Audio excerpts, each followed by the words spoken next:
Good morning students, class 10 science chapter 3 का यह 6th video है। आज हम सब पढ़ेंगे रासायनिक बंध बनने के क्या कारण हैं। परमाणु बाह्य कोश में 8 इलेक्ट्रॉन प्राप्त कर अक्रिय गैस तत्वों की संरचना प्राप्त करना चाहते हैं। अक्रिय गैस तत्व क्या है आप सबको पता होगा। मॉडर्न पीरियोडिक टेबल में 18वें वर्ग में कुछ अक्रिय गैस तत्व रखे गए हैं। Helium, neon, argon, krypton, xenon, radon और मेसॉन। इन सभी अक्रिय गैस तत्वों के बाह्य कोश में 8 इलेक्ट्रॉन होते हैं। हीलियम को छोड़कर हीलियम के पास केवल एक शेल है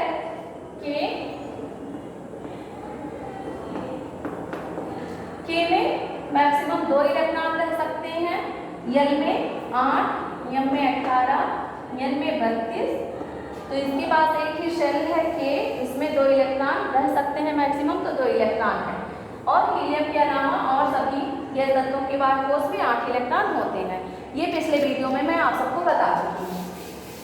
तो परमाणु क्या चाहते हैं, अक्रिय गैस तत्वों के अलावा और तत्वों के परमाणु क्या चाहते हैं, बाह्य कोश में 8 इलेक्ट्रॉन प्राप्त करना। इसीलिए वो रासायनिक बंध बनाते हैं। रासायनिक बंध मुख्य 2 कारणों से बनते हैं। पहला, इलेक्ट्रॉनों के स्थानांतरण से, रासायनिक बंध मुख्य 2 प्रकार से बनते हैं, ये कह सकते हैं हम लोग। पहला, इलेक्ट्रॉनों के स्थानांतरण से, इलेक्ट्रॉनों के स्थानांतरण से, और दूसरा इलेक्ट्रॉनों की साझेदारी से। दूसरा क्या है, इलेक्ट्रॉनों की साझेदारी से।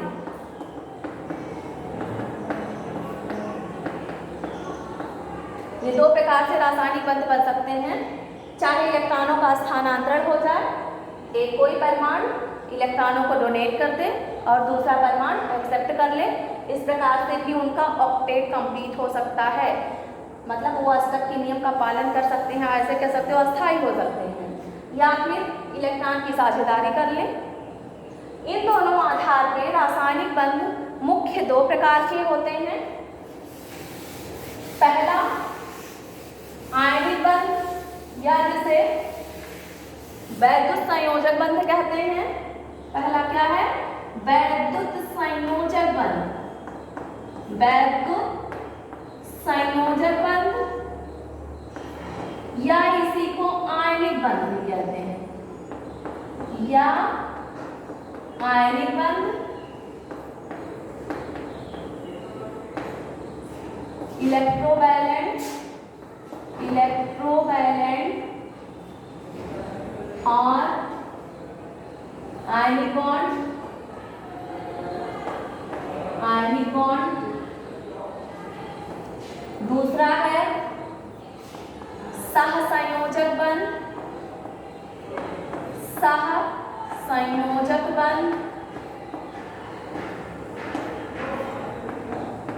Covalent bond.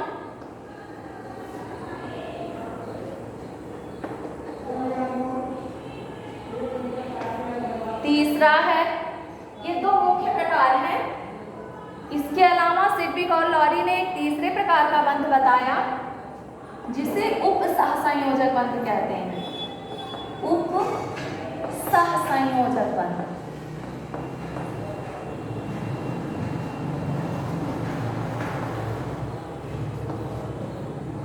Coordinate bond.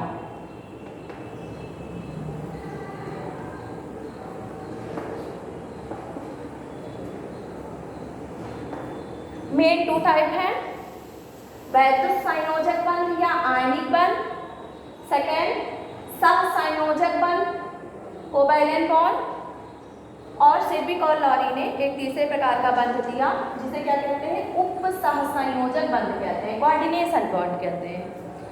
अब इन तीनों को एग्जाम्पल से हम लोग पढ़ेंगे। पहला,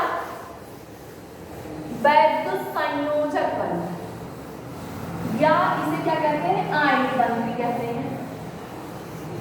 वैद्युत संयोजक बंध कब बनते हैं? इलेक्ट्रॉनों के स्थानांतरण से बनते हैं। और सहसंयोजक बंध कब बनते हैं? इलेक्ट्रॉनों की साझेदारी से बनते हैं। ठीक, तो वैद्युत संयोजक बंध कौन से बंध हैं? जब एक परमाणु द्वारा इलेक्ट्रॉनों का स्थानांतरण किया जाता है और एक परमाणु के द्वारा इलेक्ट्रॉन का त्याग होता है और दूसरा परमाणु उस इलेक्ट्रॉन को ग्रहण कर लेता है, तब वैद्युत संयोजक बंध बनता है। वैद्युत संयोजक बंध कब बनता है? जब एक परमाणु के द्वारा इलेक्ट्रॉन का त्याग किया जाता है और दूसरा परमाणु इलेक्ट्रॉन को ग्रहण कर लेता है, तब वैद्युत संयोजक बंध बनते हैं। या इसमें आयन का भी निर्माण होता है, इसीलिए इसको आयनिक बंध भी कहा जाता है। जैसे sodium chloride, magnesium chloride, magnesium oxide, sodium chloride sodium chloride हो गया, मैग्नीशियम क्लोराइड हो गया, मैग्नीशियम ऑक्साइड हो गया, सोडियम ऑक्साइड हो गया, पोटेशियम क्लोराइड हो गया, पोटेशियम ऑक्साइड हो गया। इन सब में वैद्युत संयोजक बंध बनते हैं। या आप ऐसा कह सकते हो कि मेटल और नॉन मेटल के बीच में वैद्युत संयोजक बंध बनते हैं। देख लेते हैं। NaCl, Na का परमाणु क्रमांक है 11, इसका इलेक्ट्रॉनिक विन्यास होता है 2 8 1। Cl का इलेक्ट्रॉनिक विन्यास है Cl का परमाणु क्रमांक है 17 और इसका इलेक्ट्रॉनिक विन्यास है 2 8 7। अब इसके बाद कोष में एक इलेक्ट्रॉन ज़्यादा है, मतलब इस 8 और 1, तो ये क्या करे? एक इलेक्ट्रॉन त्याग सकता है, त्याग कर सोडियम धनायन बना सकता है। और सोडियम धनायन हो गया तो ये 2 और 8 आ गया, वाई कोष में 8 इलेक्ट्रॉन हो गया। ये एक इलेक्ट्रॉन त्याग देगा तो ये एक इलेक्ट्रॉन ग्रहण कर लेगा, जिसके नाते Cl माइनस बना लेगा 2 8 8। या आप ऐसे इसको देख सकते हैं कि ऐसे लिखा जा सकता है NaCl Na+Cl minus. Sodium chloride के बीच में बॉन्ड जो बना कौन सा बॉन्ड है? आयनिक बॉन्ड है। क्यों? क्योंकि सोडियम ने एक इलेक्ट्रॉन डोनेट कर दिया और क्लोरीन ने एक इलेक्ट्रॉन ग्रहण करके क्लोराइड आयन का निर्माण कर दिया। ठीक है, तो NaCl। दूसरा MgCl2, इसको आप आयन के रूप में भी दिखा सकते हैं इस तरह से, Na+ एक इलेक्ट्रॉन इसको डोनेट करते हैं ऐसे। ठीक है, इसके पास कितने थे? 1 2 3 4 5 6 7 थे और एक डोनेट कर दे रहा है, तो इसलिए इस पे Na+ देने के नाते, ये ग्रहण करने के नाते Cl-। MgCl2 को दिखा लीजिए। Mg कितना होता है? 12, 2 8 2। वाई कोष में कितने इलेक्ट्रॉन? 2 इलेक्ट्रॉन। Cl 2 है, 1 Cl 2 Cl, 1 2 3 4 5 6 7। इसे एक इलेक्ट्रॉन चाहिए, कौन दे देता है? Mg। 1 2 3 4 5 6 7, इसको भी एक इलेक्ट्रॉन चाहिए, कौन दे देता है? Mg। तो इससे क्या किस चीज का फॉर्मेशन होगा? MgCl होगा। Mg2+ और Cl एक Cl माइनस, फिर दूसरा Cl यहाँ दिखा सकते हैं कि Cl1 माइनस, या इसको Mg2+ और Cl2Cl माइनस दिखा सकते हैं। ठीक,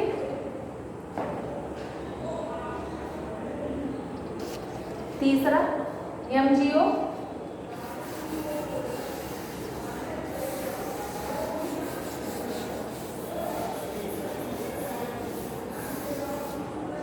तीसरा एग्जाम्पल देखिए। MgO मैग्नीशियम ऑक्साइड, तो होगा क्या? मैग्नीशियम के पास 2 इलेक्ट्रॉन है, ऑक्सीजन के पास 1 2 3 4 5 6, ये 2 इलेक्ट्रॉन डोनेट कर दे इसको दोनों, तो ये क्या बनेगा Mg2+ और वो 2-, ये मैग्नीशियम ऑक्साइड का फॉर्मेशन हो गया। तो आप लोगों ने देखा कि वैद्युत संयोजक बंध या आयनिक बंध कैसे बनते हैं, इलेक्ट्रॉनों के स्थानांतरण से। इसमें एक परमाणु इलेक्ट्रॉन स्थानांतरित करता है और दूसरा क्या करता है, ग्रहण करता है, जिससे धनायन और ऋणायन का निर्माण होता है, जिसे आयनिक बंध, इसीलिए इसे आयनिक बंध भी कहते हैं। अब दूसरा हम लोग पढ़ लेते हैं सहसंयोजक बंध। दूसरा क्या है, सहसंयोजक बंध। सहसंयोजक बंध, सहसंयोजक बंध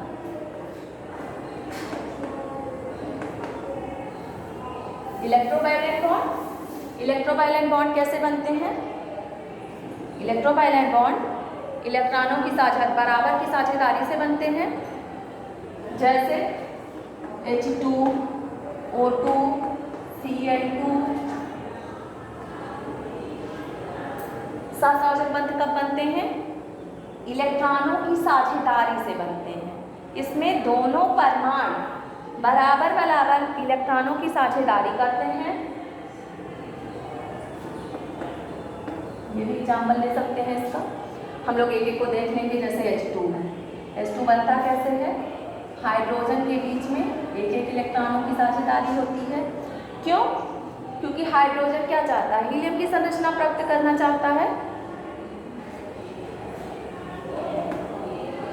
अब एक इलेक्ट्रॉनों की साझेदारी के नाते सिंगल बॉन्ड, H2, देखिए क्या हो रहा है, यहाँ सहसंयोजक बंध है। क्यों सहसंयोजक बंध है, क्योंकि हाइड्रोजन के दोनों परमाणु एक एक इलेक्ट्रॉनों की साझेदारी कर रहे हैं, और एक इलेक्ट्रॉनों की साझेदारी कर रहे हैं तो सिंगल बॉन्ड का फॉर्मेशन हो रहा है। अगर 2 इलेक्ट्रॉन की साझेदारी करेंगे तो डबल बॉन्ड का फॉर्मेशन होगा, अगर 3 इलेक्ट्रॉन की साझेदारी होगी तो ट्रिपल बॉन्ड का फॉर्मेशन होता है। तो सिंगल बॉन्ड का फॉर्मेशन हुआ, H2 हुआ। यहाँ एक चीज़ और आप लोग को बता दूँ मैं कि आप ऐसे भी कह सकते हैं कि सभी परमाणु अपने निकटतम अक्रिय गैसों की संरचना प्राप्त करना चाहते हैं, इसीलिए बंध बनाते हैं। ठीक है, ऐसे भी आप कह सकते हैं कि सभी परमाणु या परमाणु अपने निकटतम, अपने नज़दीक के अक्रिय गैस तत्वों की संरचना प्राप्त करना चाहते हैं। ठीक है, ऑक्सीजन का देख लीजिए। ऑक्सीजन 8 होता है, 2 और 6। वाई कोष में 2 इलेक्ट्रॉन की कमी है, तो ये क्या करेगा, 2 इलेक्ट्रॉन की साझेदारी करेगा। 6 आप दिखा दीजिए, इसके वाई कोष में कितने इलेक्ट्रॉन है, 6। दूसरे परमाणु के वाई कोष में कितने इलेक्ट्रॉन है, 2 2 4 2 6, 2 2 4 2 6। ठीक है, अब ये 2 इलेक्ट्रॉन की साझेदारी कर लेता है। साझेदारी के इलेक्ट्रॉन को यह परमाणु भी कह सकता है कि ये इलेक्ट्रॉन मेरे हैं, और यह परमाणु भी कह सकता है कि ये इलेक्ट्रॉन मेरे हैं। ठीक है, अब देखिए ये परमाणु कह सकता है कि ये दोनों इलेक्ट्रॉन मेरे हैं, तो इसके पास अब 8 हो गए। इसी तरह से ये परमाणु भी कह सकता है कि ये दोनों इलेक्ट्रॉन मेरे हैं, तो इसके पास भी 8 इलेक्ट्रॉन हो गया। अब 2 इलेक्ट्रॉनों की साझेदारी, जिससे डबल बॉन्ड का फॉर्मेशन हुआ, O2। ठीक है, ऐसे आप N2 दिखा सकते हैं। N2 नोट करना हो तो नोट कर लीजिए, मिटा रही हूँ। N2 नाइट्रोजन,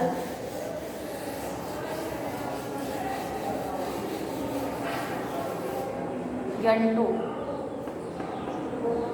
नाइट्रोजन का आपको पता होगा 7, 2 और 5।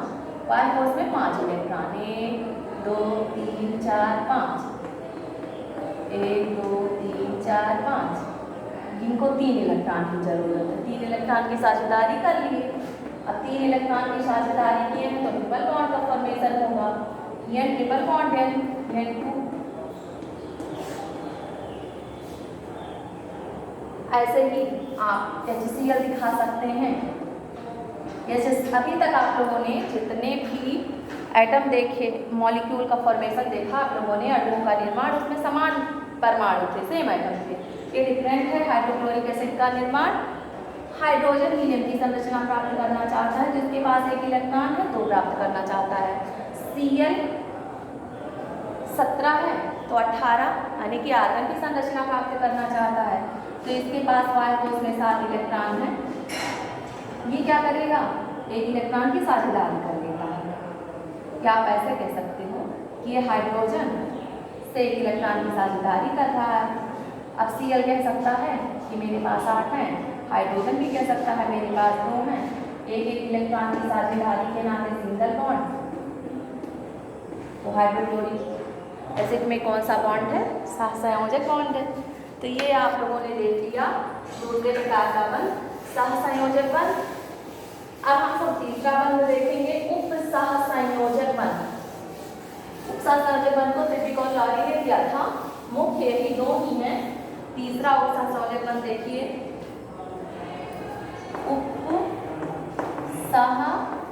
उपसहसंयोजक बंध।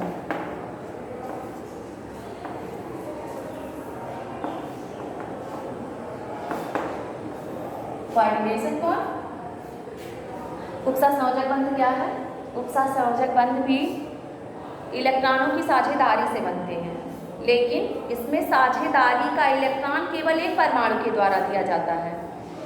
उपसहसंयोजक बंध क्या है, उपसहसंयोजक बंध में भी इलेक्ट्रॉनों की साझेदारी होती है, लेकिन इसमें साझेदारी का इलेक्ट्रॉन केवल एक परमाणु के द्वारा दिया जाता है। ठीक है, जैसे अमोनियम आयन का निर्माण, देखिए नाइट्रोजन, ये अमोनिया है और हाइड्रोजन आयन मिलकर अमोनियम आयन बनाते हैं।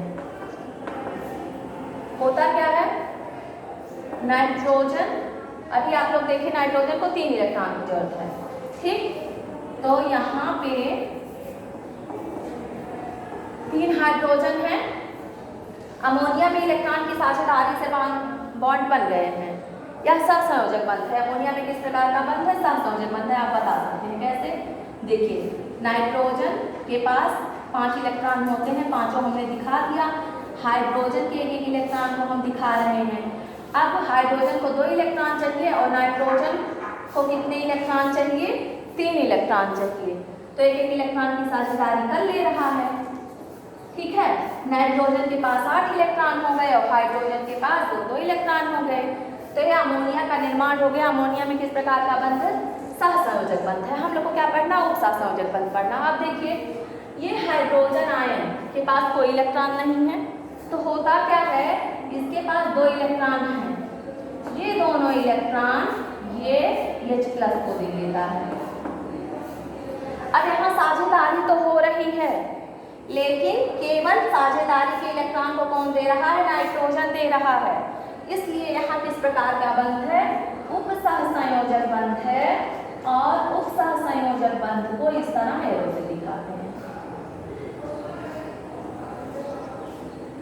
उपसहसंयोजक बंध की क्या खासियत होती है, उपसहसंयोजक बंध को इस तरह एरो से दिखाते हैं। ठीक है, यह अमोनियम आयन का निर्माण हो गया NH4+। इसका एक एग्जाम्पल और है, ammonium boron trichloride NH3 BF3। ठीक, इस एग्जाम्पल को भी देख लेते हैं।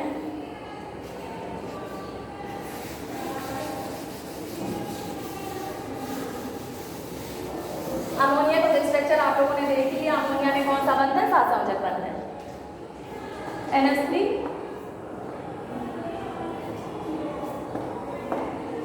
एक एक इलेक्ट्रॉनों की साझेदारी हो जाती है। अब 2 इलेक्ट्रॉन इसके पास बच जाते हैं।